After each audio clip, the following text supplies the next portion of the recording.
You are alive. All right. You are. It's Rastafari King David. Wrapping up another year. Had to get this one in there just because it's the last day of the year 2020, and it's been a crazy year. I mean, we all on lockdown right now, so you probably at the house. In the UK right now, looking at the new year in about 25 minutes or so. So I'm gonna try to get this in 20 minutes. I'm not gonna be sure I'm gonna be able to give you the New Year's bling. Maybe we'll see how that works out. But anywho, that's for King David, and today I'm gonna be having a conversation about what to expect for 2021. If you're new to the channel, my name is Rastafari King David, and I've been doing these posts pretty much for the year. I think this might be the 10th or the 15th one, and I'm talking about what it means to be a Rasta. So some of my previous posts were about what it means to be a Rasta. Well, at the very least for me. And previously, I spoke about what it means to be a Rasta, meaning that for me, I'm gonna try to breeze through all of this. For me, the Rasta complex is the pyramid complex in Giza. In the Book of the Dead, they call it the land of Restal or the land of Rasta. So if you're familiar with Egypt from the Book of the Dead, understanding it, and you've read it, the terminology used for the pyramid complex in Giza is Rasta. So that's pretty much so you can get a sense of where I'm coming from with this. And other things I spoke about was the Trinity of the universe. I'm getting right into it because times a waste. The Trinity of the universe, and in the Bible that we have, they will tell you that the Trinity is the Father, Son, and the Holy Spirit. We're not going to get into the details, but that's not correct. The Trinity is male, female, offspring. You can say it a different way: mother, father, offspring. And that's one of the conversation I was having, the true Trinity, and how the one that we have is a bit confusing. I also moved on to Gnosticism. Gnosticism is an intellectual approach to Christianity, for lack of a better way of explaining that. Long story short, Gnosticism was the opposite sect of what we have now, which is Catholicism. Around 0 AD, there were two sets of Christians: the esoteric set and the esoteric set. The exoteric set identified the Most High as outside of self. That's esoteric set, which eventually turned into the Catholics. The other set was esoteric, that God or the Most High resides within, were the Gnostics. So they looked at an internal understanding of the Most High, were the Gnostics of I'm really messing that up, meaning knowledge, because I'm trying to get through this real quick for you. Okay, so that's another video. You want to shoot back over there and check that one out to get a better understanding of that. Also, the next video was on the principles of Ma'at. And the principles of Ma'at are 42 laws of living life, ways you can live your life. Long story short, This is what I do. This is what I have done. This is what I haven't done. And there's 42 laws on that one. I got a video on that. Shoot over to that video. Check that one out. Check the 42 laws out because you will be surprised what's in there. And the enlightenment and the understanding that it just presents to you if you look at it from an internal understanding. So check that one out. Moving right along, we got the Osiris. Yeah, Osiris. Osiris is the original Christ. But Osiris, oh damn, I gotta explain that. Okay, Osiris was one of the so-called gods from Egypt. He was the first god, and there were a lot of stories and myths about Osiris from Egypt. And you got to check out the Osiris story for yourself and get a better grasp of that and see how it resonates with you. That's another conversation. You got to check that video out to get a better understanding of where I'm coming from. But tying all this into what I was saying before, how the land of Rasta is the pyramid complex, which is in Egypt, which is where Osiris in the mythology came from. So Osiris was a Rasta. That's where I'm coming from. I hope you got that and you can understand that and internalize that. If not, it's okay. Give me some pushback. Give me some hit me with a comment at the bottom. Let me know I'm on some BS or you don't understand, you disagree or what have you. I'm cool with that. But anyway, just be respectful with how you speak with me, and I will try my best to do the same with you. Okay, so I was speaking about Osiris being the original Christ. Now, Osiris is the example that we all are supposed to follow. And that is found also in the Bible, but it's obscure and it's a hard read. And in the Bible, it can be located at. I'm bullet pointing this. I'm pushing this. It can be located in which one is it? It's John 11, and I ain't even going. John 11, and the certain one was sick, and it says Azar from Beth Anna, the village of Miriam, and her sister Martha. Now that seems like it makes no sense, right? What I just said. I'm reading from an alternate Bible. This one's fantastic. The scriptures, yeah. The scriptures is yeah.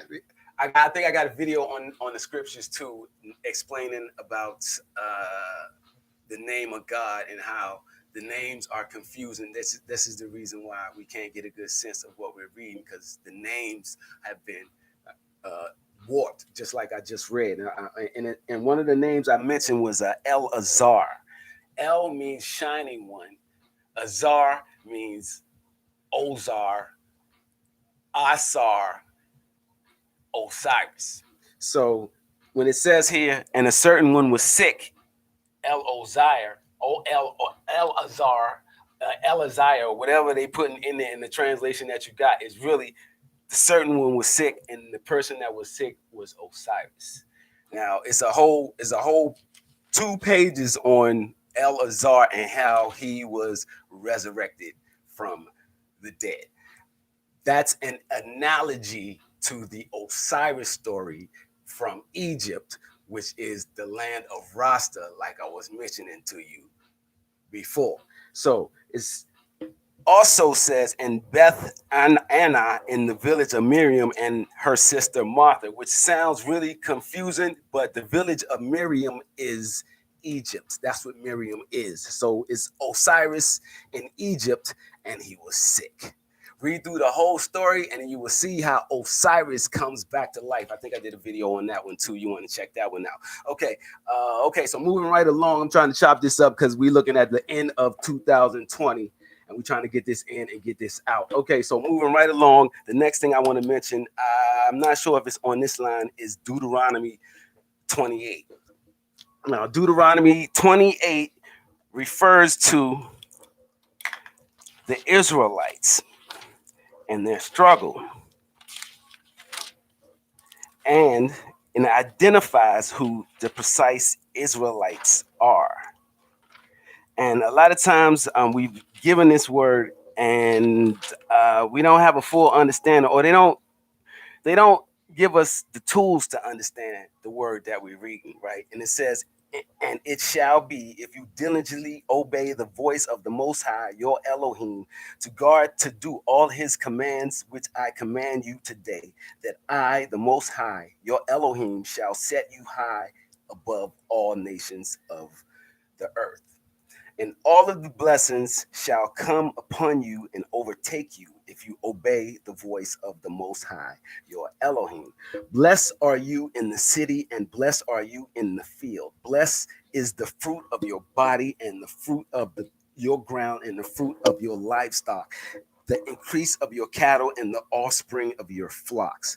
Blessed is your basket and your kneading bowl. Blessed are you when you come in, and blessed are you when you go out. I mean, this is fire. Second or third chapter in Genesis Bible. They call it the Torah, but it's been chopped up. This is the third version. Third Bible, third book in the Bible, and it's telling you about the Israelites and how you will be blessed if you follow the commandments of Elohim, your Most High. But, however, if you do not follow the laws of the Most High, then the Most High shall strike you with the boils of Israel, with tumors, with the scab, and with the itch from which you are unable to be healed. The Most High shall strike you with madness and blindness and bewilderment of heart, and you shall be groping at noon as a blind man gropes in darkness, and not prosper in your ways. And you shall be only oppressed and plundered all the days with no one to save you. It's burning and it's burning and it's burning. But long story short, if you don't follow the rules of the Most High Elohim, then you will find yourself in trouble. If you believe in the Bible, you know this is powerful stuff. If you don't believe in the Bible, you can read it and you'll see some analogies that still exist today. That's Deuteronomy 28. I got 15 minutes to bang this thing out. Nah, I got 10 minutes to bang this out. I was talking about what's going to happen in the future. In the future, because we looking at the end times right now, I am speeding right along. In the future, we are looking at Revelations. Woo! I had to catch my breath on that one. Revelations. I'm looking for Revelations 13. And Revelation, oh, I got it on. I set it up. That's right. Revelation 13 speaks of the mark of the beast.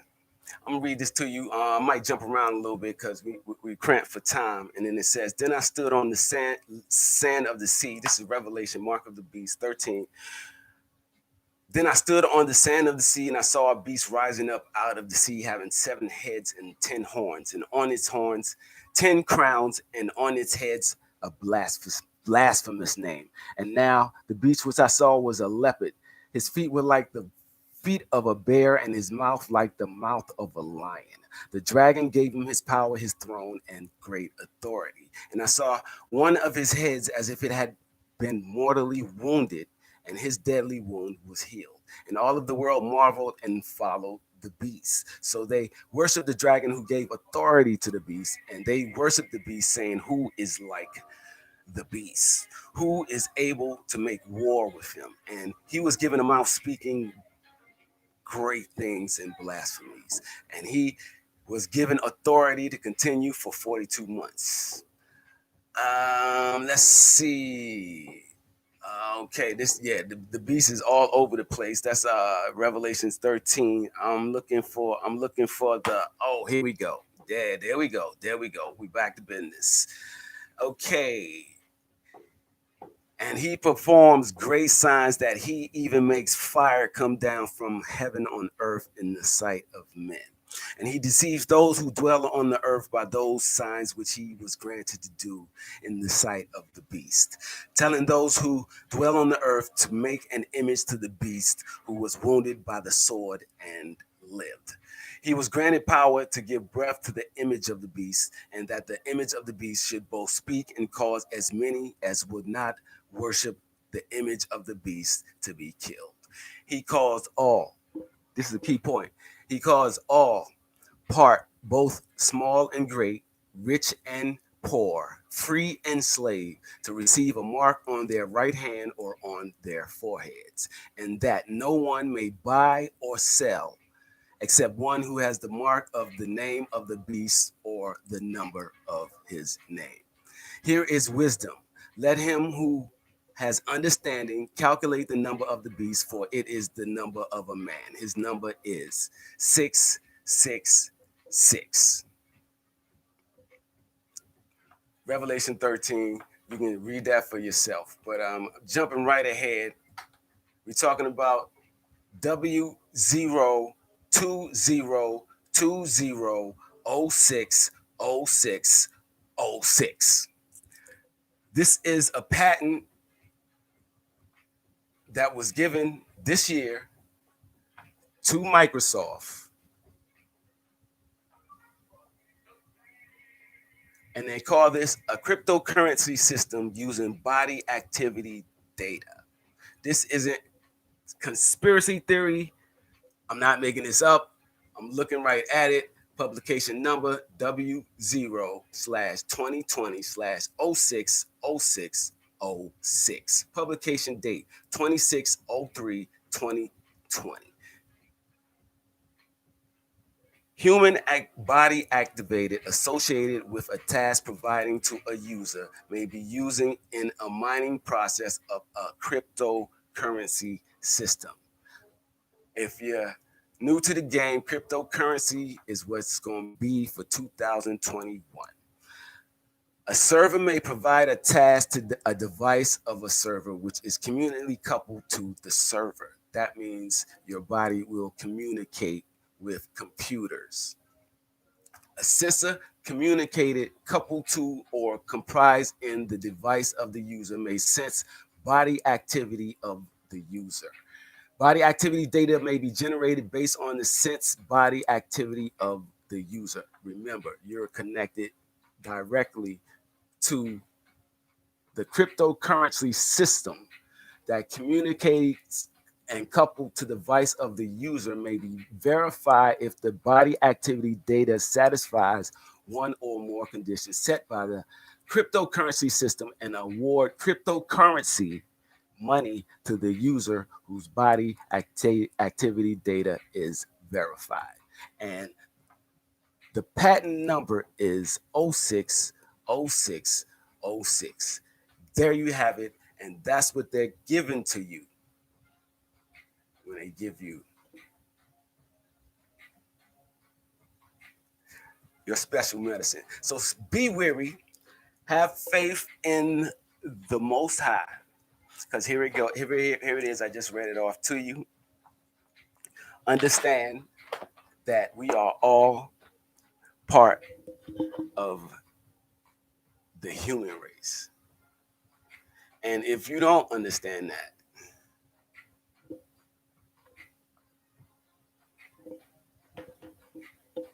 then you will go to the dogs.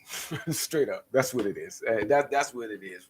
Come over here with us, the human beings, and we're going to have a fantastic 2021. I hope you have a fantastic 2021. You want to also be weary of the whore of Babylon in 2021. I'm going to do some videos on that, so stay tuned to you, boy. Rastafari King David. Going to be signing off just now because I want to be at the right place at the right time. You know what it is. But thanks for tuning in. Next time is going to be the mark of the beast. No, I just did the mark of the beast, but we're going to stay on top of that because it's an ongoing thing. You can hit me with an email at rastafarikingdavid@gmail. I want to do some collaborations.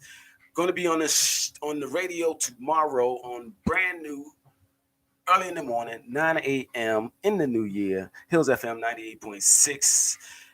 and www.hillsfm.co.uk. Rastafari kickstarting your year tomorrow. So make sure you tune in on that one. Thanks for checking me out. Give me some likes and subscribes and all of that. Hope you have a fantastic 2021. Thanks for tuning in. Oh, yeah, that's not on the right spot. Mm, I think that's pretty good. That's all right. That's and